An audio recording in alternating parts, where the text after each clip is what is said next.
नमस्कार दोस्तों, आप पढ़ रहे हैं कक्षा 10वीं एनसीईआरटी गणित। आज हम पढ़ेंगे प्रश्नावली 3.4 के प्रश्न 2 के इन सभी सवालों को, तो ध्यान से समझना। तो देखिए प्रश्न 2 क्या है। निम्न समस्याओं में, मतलब यहाँ पे जितने भी हमें 5 सवाल दिए गए हैं वो सब क्या हैं, समस्याएं हैं। तो उन समस्याओं में हमें क्या करना है, रैखिक समीकरणों का युग्म बनाना है। मतलब 2 समीकरण बनाने हैं सवाल को पढ़ के, और फिर उनके हल यदि निकल सकते हैं को कहते हैं अस्तित्व है। मतलब उनका हल यदि निकल सकता है तो हमें निकालना है, वो भी विलोपन विधि से। तो देखिए पहला सवाल क्या है, यदि हम अंश में 1 जोड़ दें तथा हर में 1 घटा दें तो भिन्न 1 में बदल जाती है। यदि हर में 1 जोड़ दें तो यह 1/2 हो जाती है। वह भिन्न क्या है? तो देखिए हमें भिन्न ज्ञात करना है, और भिन्न में होती हैं 2 चीजें, एक होता है अंश, एक होता है हर।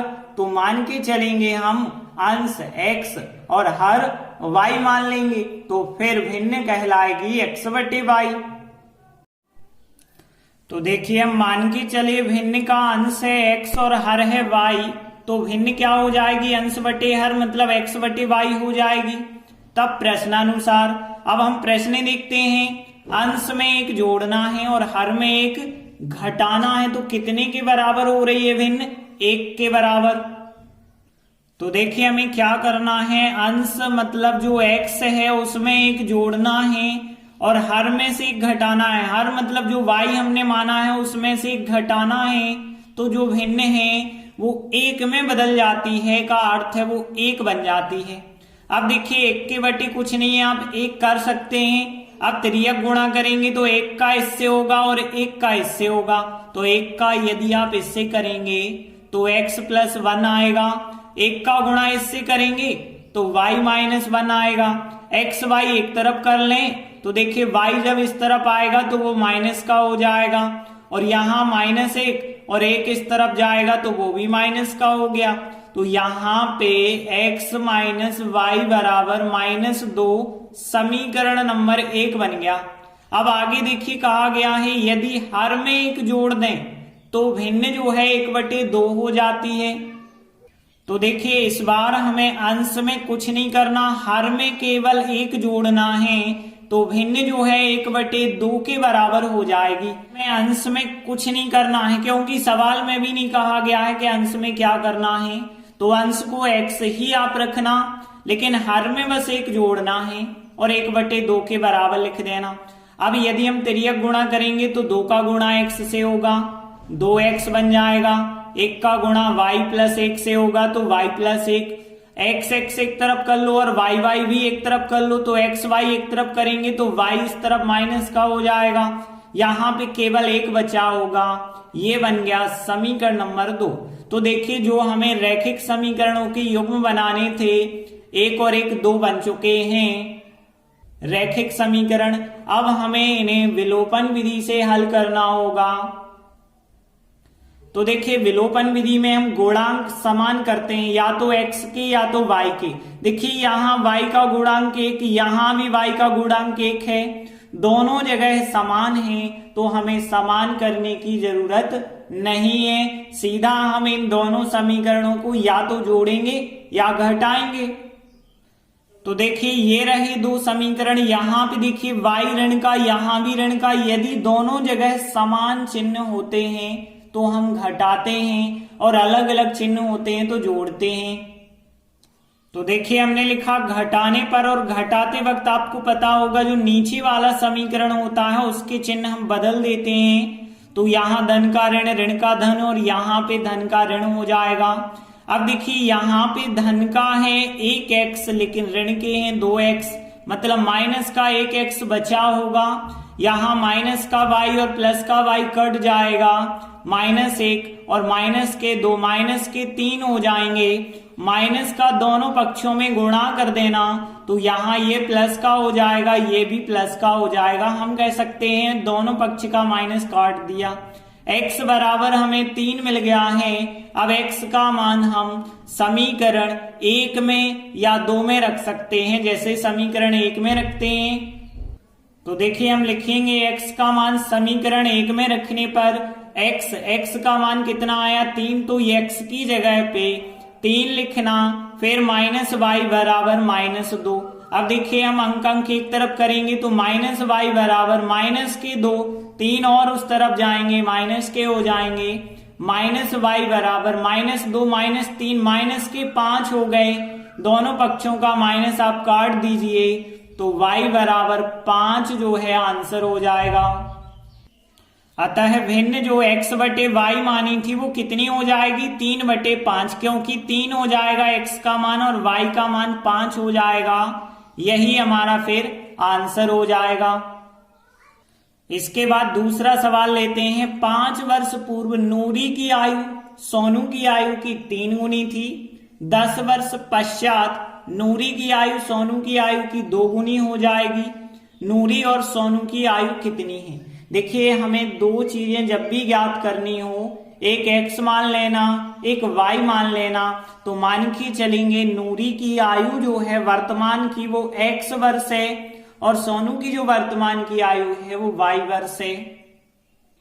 तो देखिए हम मान के चले नूरी की वर्तमान आयु x वर्ष है और सोनू की वर्तमान आयु y वर्ष है। तब प्रश्नानुसार, अब हमने प्रश्न पढ़ा, कहा गया है 5 वर्ष पूर्व मतलब 5 वर्ष पहले, और जब पहले कहा जाए तो आपको घटाना पड़ेगा। 5 वर्ष पूर्व मतलब 5 घटाना पड़ेगा। नूरी की आयु सोनू की आयु की 3 गुनी थी। तो देखिए कहा गया है 5 वर्ष पूर्व नूरी की आयु सोनू की आयु की कितनी गुनी है 3 गुनी, मतलब यहाँ 3 का गुणा। अब देखिए नूरी की वर्तमान में तो हमने x मानी है, लेकिन 5 साल पहले 5 कम होगी तो 5 घटाना, और यहाँ पे सोनू की आयु हमने y मानी है लेकिन 5 वर्ष पहले की बात हो रही है तो यहाँ भी 5 आपको घटाना है। तो x - 5 तो वैसे ही रहेंगे लेकिन 3 का गुणा हो जाएगा, तो 3 का y से 3y, 3 का 5 से 15। x y एक तरफ कर लेना तो 3y इस तरफ आएंगे, माइनस के हो जाएंगे, माइनस के 15 और 5 इस तरफ आएंगे, 5 इस तरफ प्लस के हो जाएंगे। और देखिए x - 3y बराबर माइनस के 15 प्लस के 5 मतलब माइनस के 10 बचे होंगे। ये बन गया समीकरण नंबर 1। इसके बाद फिर हम सवाल पढ़ेंगे। तो देखिए कहा गया है 10 वर्ष पश्चात नूरी की आयु सोनू की आयु की 2 गुनी हो जाएगी। तो हमने लिखा 10 वर्ष पश्चात नूरी की आयु सोनू की आयु की कितनी गुनी हो रही है 2 गुनी, तो हम 2 का गुणा करेंगे। देखिए नूरी की आयु हमने मानी है x, लेकिन 10 साल बाद, पश्चात का मतलब बाद, और बाद की बात होती है तो जोड़ते हैं, तो यहाँ पे 10 हम जोड़ देंगे तो x + 10। सोनू की आयु y मानी गई है तो y में भी 10 जोड़ना होगा तो y + 10, और आगे जब हम सॉल्व करेंगे तो x + 10 तो वैसे ही रहेगा, लेकिन 2 का y से गुणा, 2y 2 का 10 से गुणा हो जाएगा, 10 दूनी 20 हो जाएगा। अब x y एक तरफ कर लो तो 2y ले गए इस तरफ, बराबर में 20, 10 इस तरफ ले जाएंगे तो माइनस के हो जाएंगे, और यहाँ x - 2y बराबर 20 में से 10 घटाएंगे 10। ये बन गया समीकरण नंबर 2। तो समीकरण 1 और 2 हमने बना लिए। जो कहा गया था रैखिक समीकरणों का युग्म बनाइए, तो ये बन गया युग्म। अब इनको हमें विलोपन विधि से सॉल्व करना है, तो कैसे करेंगे? गुणांक समान करने पड़ते हैं, लेकिन यहाँ पे आप देख पा रहे हो तो x का गुणांक 1, यहाँ भी x का गुणांक 1 है, दोनों जगह है x के गुणांक 1 हैं, तो हमें गुणांक समान करने की आवश्यकता नहीं है क्योंकि वो तो पहले से समान है। तो अब या तो हम जोड़ेंगे दोनों समीकरणों को या घटाएंगे। तो देखिए अब हमने दोनों समीकरण पहले तो एक साथ लिखे। अब देखें तो यहाँ x धन का, यहाँ भी धन का, दोनों जगह समान चिन्ह है, तो इन दोनों समीकरणों को घटाना पड़ेगा। तो हमने लिख दिया घटाने पर, और घटाते वक्त आपको पता है नीचे वाले समीकरण के चिन्ह आपको बदलने पड़ते हैं, तो हमने नीचे वाले समीकरण के चिन्ह बदल दिए। ऊपर है धन का x, नीचे ऋण का x, ये तो कट गए। लेकिन माइनस के 3y प्लस के 2y है, माइनस का 1y बच गया, माइनस के 10 और माइनस के 10 मिला के माइनस के 20 हो गए। दोनों साइड से माइनस माइनस काट देना तो y बराबर कितना आ गया 20। और y का मान या तो समीकरण 1 में रख देना या समीकरण 2 में रखना। जैसे हम समीकरण 1 में रखेंगे तो हमने लिखा y का मान समीकरण 1 में रखने पर x 3y की जगह पे 20 रखेंगे बराबर -10। और आगे सॉल्व करेंगे तो x और यहाँ 20 दिया 60 होगा बराबर -10 चल रहे हैं। और 60 का पक्षांतर आप करेंगे तो 60 उस तरफ प्लस के हो जाएंगे, माइनस के 10 हैं तो यहाँ कितने बचे होंगे 50 बचे होंगे। तो यहाँ x का मान 50 और y का मान 20 आ गया। अब हमने माना था नूरी की आयु x मतलब नूरी की आयु 50 वर्ष और सोनू की आयु y मानी थी जो कि 20 वर्ष हो जाएगी। तो देखिए हमने लिखा आता है नूरी की वर्तमान आयु x बराबर 50 वर्ष तथा सोनू की वर्तमान आयु y बराबर 20 वर्ष। इस प्रकार से दूसरा सवाल भी कंप्लीट हुआ। इसके बाद तीसरा सवाल है 2 अंकों की संख्या का मतलब क्या होता है जिसमें दहाई और इकाई हो वो कहलाती है 2 अंकों की संख्या। और अंकों का योग 9 है मतलब दहाई और इकाई को जोड़ते हैं तो 9 के बराबर है। और जो संख्या है उसका 9 गुना यदि आप करते हैं तो संख्या के अंकों को पलटने पर बनी संख्या, अंकों को पलटने पर बनी संख्या का मतलब है इकाई दहाई आपस में आप बदल देते हैं तो उस संख्या की बात हो रही है, उसका 2 गुना है। अब हमें वह संख्या ज्ञात करनी है। देखिए संख्या तो एक है लेकिन संख्या 2 चीजों से बनी होगी, दहाई से और इकाई से। तो दहाई को आप x मान लें, इकाई को y मान लें। तो देखिए हम मान के चले दहाई का अंक है x और इकाई का अंक है y, तो संख्या क्या होगी ध्यान देना। जैसे इकाई का अंक हमने कहा 2 है और दहाई का अंक 6 है तो हम संख्या 62 कह देते हैं। लेकिन यहाँ पे हम ऐसा नहीं कह सकते कि इकाई y है दहाई x है तो संख्या x y होगी, बिल्कुल नहीं। संख्या को ज्ञात करने का एक फार्मूला होता है, ध्यान रखना, 10 गुणित दहाई का अंक प्लस इकाई का अंक। तो देखिए 10 दहाई का अंक माना है x प्लस इकाई का अंक माना है y, तो 10x प्लस y होगी संख्या। आगे बढ़ते हैं तब प्रश्नानुसार। अब देखिए प्रश्न में क्या कहा गया है, जो 2 अंकों की संख्या है उसके अंकों का योग 9 है। अंकों का योग मतलब दहाई और इकाई का टोटल 9 है। अंकों का योग 9 है, इसका मतलब है x प्लस y मतलब दहाई और इकाई दोनों का योगफल 9। समीकरण नंबर 1। आगे हमने सवाल पढ़ा कि इस संख्या का 9 गुना संख्या के अंकों को पलटने पर बनी संख्या का 2 गुना है। तो देखिए कहा गया है इस संख्या का 9 गुना अंकों को पलटने पे जो संख्या बनी है उसके 2 गुने के बराबर है। अब देखिए 9 लिखा हमने, इस संख्या का मतलब है ये वाली संख्या, तो यहां पे 10x प्लस y लिखा बराबर में 2। अब देखिए अंकों को यदि आप पलट देते हैं तो यहाँ पे जो संख्या बनेगी x की जगह y की जगह x आ जाएगा, क्योंकि आपको पता है जैसे कोई संख्या यहाँ पे 62 है, अंकों को बदलेंगे तो वो 26 बन जाएगी, मतलब इकाई दहाई आपस में बदल जाएंगे। तो यहाँ x y आपस में बदलेंगे तो 10y प्लस x बन जाएगी संख्या पलटने पर। 9 का गुणा कर देना, 90x 9 का गुणा y से करेंगे 9y, 2 का गुणा 10y से करेंगे तो 10 दूनी 20y हो जाएगा, 2 का गुणा x से करेंगे 2x। अब हमें x y एक तरफ करने होंगे तो 90x और 9y तो वैसे ही रहेंगे। अब देखिए 20y इस तरफ आ रहे माइनस के, 2x भी इस तरफ आ रहे माइनस के, बराबर में कुछ नहीं बचा, 0 लिख सकते हैं। अब 90x में से 2x आप अलग कर दें, 88x बचे होंगे और 9y धन के ऋण के हैं 20y मतलब माइनस के 11y बचे होंगे बराबर 0।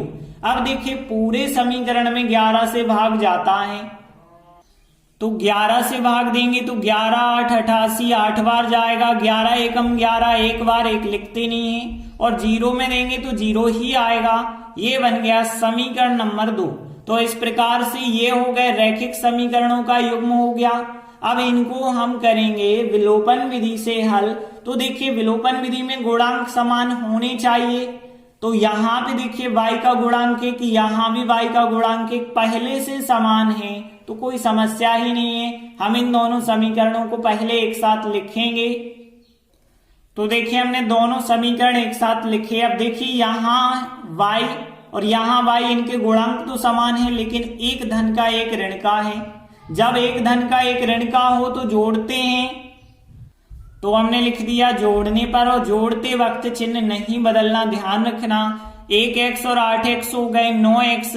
यहाँ पे y धन का y ऋण का कट गया, और 9 और 0 को यदि आप जोड़ेंगे 9 हो जाएगा, और x बराबर 9/9 आ जाएगा। मतलब 9 में 9 का भाग करेंगे तो x बराबर आ गया 1। अब देखिए x का मान आप जाके समीकरण 1 में या समीकरण 2 में रख सकते हैं। जैसे समीकरण 1 है x प्लस वाई बराबर 9, तो x की जगह 1 रखेंगे प्लस वाई बराबर 9 रहेगा। तो देखिए हमने क्या किया, x की जगह 1 प्लस वाई बराबर 9। अब यहां से देखिए y बराबर 9, 1 का पक्षांतर कर दें तो y बराबर कितना मिल गया, हमें 8 मिल गया। तो देखिए हमने दहाई मानी थी x जो कि 1 मिल गई, और इकाई y मानी थी जो कि 8 मिल जाएगी। तो देखिए हमने लिखा आता है दहाई का अंक x बराबर 1 और इकाई का अंक y बराबर 8। अब देखिए संख्या हम डायरेक्टली लिख सकते हैं, पहले लिखते हैं लास्ट में इकाई, फिर आगे लिखते हैं दहाई। तो संख्या कितनी हो गई, 18 हो गई। यही हमारा आंसर हो जाएगा। इसके बाद चौथा सवाल देखते हैं। मीना 2000 रुपए निकालने के लिए एक बैंक जाती है। अब उसने खजांची से, मतलब जो पैसे देने वाला होता है, उससे 50 रुपए और 100 रुपए के नोट देने के लिए कहा। अब मीना को उसने 25 नोट दिए। अब उसने 50 रुपए और 100 रुपए के कितने कितने नोट प्राप्त किए होंगे, ये बताना है। तो देखिए हमने आपको प्रत्येक सवाल में बताया 2 चीजें जो हमें ज्ञात करनी है, वो हमेशा x और y मानिए। तो मान के चलेंगे 50 रुपए के x नोट हैं और 100 रुपए के नोटों की संख्या y है। तो देखिए हमने लिखा 50 रुपए के नोटों की संख्या x है और 100 रुपए के नोटों की संख्या y है। तब प्रश्नानुसार तो देखिए कुल रुपए कितने उसने निकाले हैं, 2000 रुपए निकाले हैं। 50 के नोट हैं और 100 के नोट हैं। तो देखिए 50 के कितने नोट उसने निकाले हैं, x निकाले हैं। तो 50 रुपए के कुल यहाँ पे रुपए जो हो जाएंगे वो 50x हो जाएंगे, और 100 रुपए के y नोट निकाले हैं, तो यहाँ पे हम लिखेंगे 100y, और दोनों को मिला करके कुल रुपए कितने हो गए, यहाँ पे 2000 रुपए हो गए। अब देखिए इस समीकरण को आप सरल बना सकते हैं। कैसे, 50 से भाग कर दें। तो देखिए यदि हम 50 से भाग देंगे तो 50 एकम 50 होगा, मतलब x आएगा। 50 दूनी 100, तो यहाँ 2y आएगा। 50 का भाग 2000 में 40 बार जाएगा। ये हो गया हमारा समीकरण नंबर 1। आगे देखिए हमने क्या था प्रश्न, मीना ने कुल नोट कितने प्राप्त किए हैं, 25। तो देखिए हमने लिखा कुल नोटों की संख्या 25 है। x नोट ये हैं और y नोट ये हैं, दोनों को मिला करके कुल नोट कितने हो गए, 25 हो गए। ये हो गया हमारा समीकरण नंबर 2। अब देखिए 2 समीकरण तो हमने बना लिए, ये हो गया रैखिक समीकरणों का युग्म। अब हम इनको विलोपन विधि से सॉल्व करेंगे। तो देखिए यहाँ पे गुणांक समान x के पहले से हैं, तो हमें समान करने की आवश्यकता नहीं है। हम दोनों समीकरणों को एक साथ लिखेंगे और या तो जोड़ेंगे या घटाएंगे। तो देखिए हमने दोनों समीकरण एक साथ लिखे। अब यहाँ x धन का, यहाँ भी धन का, दोनों जगह समान चिन्ह है। इसका मतलब है दोनों समीकरणों को घटाना पड़ेगा। तो यहाँ पे लिखा हमने घटाने पर, और घटाते वक्त नीचे वाले समीकरण के चिन्ह आपको बदल देना है। तो यहाँ पे धन के ऋण हो जाएंगे सभी जगह। धन का x ऋण का x कट जाएगा, धन के 2y ऋण का 1y, 1y तो बचा रहेगा बराबर। 40 धन के हैं, 25 ऋण के हैं, घटाएंगे तो 15 आ जाएगा। y का मान हो गया 15। अब y का मान आप समीकरण 1 में रख दें या समीकरण 2 में। तो देखिए हम y का मान जैसे समीकरण 1 में रख रहे हैं, तो देखिए x है, फिर यहाँ पे 2y की जगह पे 15 रखना है, बराबर में 40 है तो 40 लिखा। आगे सॉल्व करेंगे तो x 2 और 15 का गुणा 30 होगा, बराबर 40 लिखना। फिर x बराबर हो जाएगा 40, 30 का पक्षांतर करेंगे तो x बराबर उत्तर आ जाएगा 10 आंसर। तो अब फिर हम लिख सकते हैं कि जो x है वो हमने 50 के नोटों की संख्या मानी थी, 10 हो गई, और y 100 के नोटों की संख्या 15 हो गई। तो देखिए हमने लिखा 50 रुपए के नोटों की संख्या x बराबर 10 और 100 रुपए के नोटों की संख्या y बराबर 15 है। इस प्रकार से चौथा सवाल भी कंप्लीट हुआ। इसके बाद पांचवा सवाल लेते हैं। तो देखिए कहा गया है किराए पर पुस्तकें देने वाले किसी पुस्तकालय ने क्या किया, प्रथम 3 दिनों का एक नियत किराया रखा। मतलब उसने फिक्स कर दिया कि 3 दिन का किराया इतना लगेगा। उसके बाद प्रत्येक अतिरिक्त दिन का किराया अलग रखा है। मतलब 3 दिन का किराया उसने फिक्स कर दिया, ये तो लगेगा, बाकी आप जितने दिन एक्स्ट्रा किताब रखेंगे उतने दिन के हिसाब से अलग चार्ज आपको लगेगा। अब देखिए यहाँ सरिता ने 7 दिन के लिए किताब रखी और 27 रुपए लगे, और सुशी ने 5 दिनों तक रखी और 21 रुपए उसे चुकाने पड़े। तो आपको बताना है जो नियत किराया है 3 दिन का वो कितना होगा और प्रत्येक अतिरिक्त दिन का किराया कितना होगा। 2 चीजें बतानी है, हमेशा 2 चीजों को x और y मानना। तो मान के चलेंगे जो 3 दिन का नियत किराया है वो x रुपए है और प्रत्येक अतिरिक्त दिन का किराया जो है वो y रुपए है। तो देखिए हम मान के चल रहे हैं कि जो प्रथम 3 दिन है उनका जो नियत किराया फिक्स है वो x रुपए है, और इन 3 दिनों के बाद जितने भी अतिरिक्त दिन आप पुस्तक रखेंगे उसका किराया y है। तब प्रश्नानुसार तो देखिए सरिता को 7 दिन के लिए पुस्तक का किराया 27 रुपए चुकाना पड़ा। अब देखिए किराया जो लगा है 7 दिन का 27, 3 दिन का किराया तो है x, तो 3 दिन का किराया x लिखा प्लस, अब देखिए 3 दिन का जब किराया x हो गया तो बाकी बचे 4 दिन, और बाकी जो 4 दिन बचे हैं वो y के हिसाब से यदि आप देंगे तो 4y बराबर कितना हो जाएगा 27। ये बना दिया समीकरण नंबर 1। फिर हमने आगे प्रश्न पढ़ा। तो देखिए आगे कहा गया है सुशी ने 5 दिनों के लिए पुस्तक का किराया कितना चुकाया है, 21 चुकाया है। अब देखिए वो किराया 3 दिन का तो लगा है x, बाकी वो 5 दिन ली है उसने पुस्तक, 3 दिन का हो गया x, बाकी 2 दिन और बचे, तो 2 दिन अतिरिक्त दिन कहलाएंगे, वो y के हिसाब से लगेंगे। तो 2 दिन का y के हिसाब से 2y बराबर हो जाएगा 21। ये हो गया समीकरण नंबर 2। तो देखिए समीकरण 1 और 2 हो गए रैखिक समीकरणों का युग्म। अब हमें इन्हें विलोपन विधि से हल करना होगा। तो कैसे करेंगे, सबसे पहले गुणांक समान होने चाहिए। तो यहाँ x का गुणांक 1, यहाँ x का गुणांक 1 समान तो है, तो हमें समान करने की आवश्यकता नहीं है। अब हम सीधा इन दोनों समीकरणों को एक साथ लिखेंगे, या तो जोड़ेंगे या घटाएंगे। तो देखिए हमने दोनों समीकरण एक साथ लिखे। अब लेकिन यहाँ धन का x, यहाँ धन का x, दोनों जगह समान चिन्ह है। इसका मतलब है हमें समीकरण 1 में से समीकरण 2 घटाना पड़ेगा। तो हमने लिख दिया घटाने पर, और घटाते वक्त जो नीचे वाला समीकरण होता है उसके चिन्ह बदल देना, धन के ऋण धन के ऋण, धन के कैसे हो जाएंगे ऋण के। अब देखिए धन का x ऋण का x कट जाएगा, 4y धन के ऋण के 2y हैं, 2y धन के बचे बराबर 27 धन के 21 ऋण के हैं, मतलब यहाँ पे धन के बच जाएंगे 6। तो यहाँ y बराबर 6/2 आएगा, 2 का भाग देंगे तो y बराबर कितना हो जाएगा 3 हो जाएगा y का मान। अब y का मान 3 आया है, इसे समीकरण 1 में रख दीजिए। तो देखिए हमने लिखा y का मान समीकरण 1 में रखने पर x 4y की जगह पे 3 रखिए बराबर 27।